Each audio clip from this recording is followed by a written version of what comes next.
আসসালামু আলাইকুম সবাইকে। একটা রুটিন মুখস্থ করবেন সবাই। একটা রুটিন, কিসের রুটিন জানেন? বিদ্যুৎ যাওয়ার রুটিন। ঢাকা সিটির মধ্যে আপনার 24 ঘন্টার মধ্যে 1 ঘন্টা করে 3 ঘন্টা বিদ্যুৎ থাকতেছে না। আমি বলছিলাম 5 minute, 10 minute, half an hour, তারপর হচ্ছে 1 ঘন্টা। এই যে জাস্ট কিছুক্ষণ আগে রেজাল্ট নিয়ে আসলাম।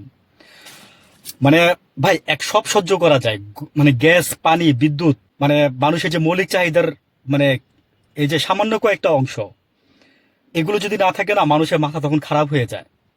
2005, মনে হইতেছে কি 2004, 2005, 2006 সালে আমরা ফিরে আসছি আবার। মানে প্রথমত হচ্ছে ওই যে টুকু সাহেবই ছিল তখন মন্ত্রী, আর বিদ্যুৎ প্রতিমন্ত্রী, আর এখন বানাইছেন তার ফুল মন্ত্রী। গ্যাসের জন্য কালকে মানে দেখে আসলাম, তারপরে বাসা বাড়িতে গ্যাস, হ্যাঁ, গ্যাসের সাথে বিদ্যুৎ, তারপরে হচ্ছে এদিকে আপনার যে বিভিন্ন শিপমেন্ট বাদ হয়ে যাচ্ছে, তারপর হচ্ছে আপনার বিদ্যুতের জন্য মানুষ কাজ করতে পারতেছে না, আরে ম্যাক্সিমাম ভিয়েতনামে চলে যাচ্ছে। এখন আমার একটা কোশ্চেন বা প্রশ্ন মনের মধ্যে আসে, সেটা হচ্ছে যে এই বিদ্যুৎ, আচ্ছা ইউরো সরকার তো 2 বছর দেশ চালাইছে, মানলাম যে হাসিনা দেশ খায়া থুয়ে গেছে, ফোকলা বানাই থুয়ে গেছে, কিন্তু ইউরো সরকার তো 2 বছর দেশ চালাইছে, তখন তো বিদ্যুৎ যায় নাই। তখন তো বিদ্যুৎ যায় নাই। সাধারণ মানুষ তো এত কিছু বুঝে না ভাই। সাধারণ মানুষ তো আপনাদের রাজনীতির এত ইকোনমিক্স বুঝে না। তারা শুধু বুঝে যে ইউনিসেফ থাকতে বিদ্যুৎ ছিল, এখন নাই কেন, বুঝছেন? তো ব্যর্থতার দায়ভার আপনারই। কিছু মানে কি বলবো, যে ওই মুঘল আমলের কিছু মূর্খ আছে, মুঘল আমলের মূর্খ বলছি, জামাত শিবির নাকি কৃত্রিম সংকট সৃষ্টি করছে বিদ্যুৎ নিয়ে, বুঝছেন? এই জন্য বলছি যে মুঘল আমলের কিছু মূর্খ আছে, বিএনপি করে। তো মানে ওদের উদ্দেশ্যে আমি বলছি, ভাই বিদ্যুৎ নিয়ে যে পরিমাণে গলা আমি ফাটাইছি, সরকারকে সতর্ক করছি, প্লাস মানুষকেও বলছি যে আপনারাও সতর্ক হন।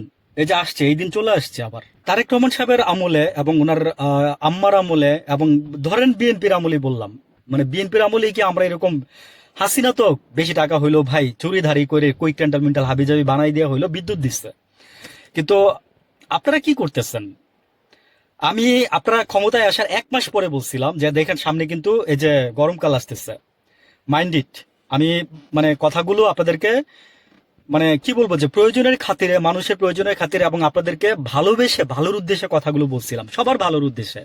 সরকার সেদিকে মনে নজর দেয় নাই। তারেক রহমান, আপনি ছিলেন লন্ডনে, যেখানে আপনার মনে করেন যে আপনার বিদ্যুৎ কি জিনিস যাবে কিনা।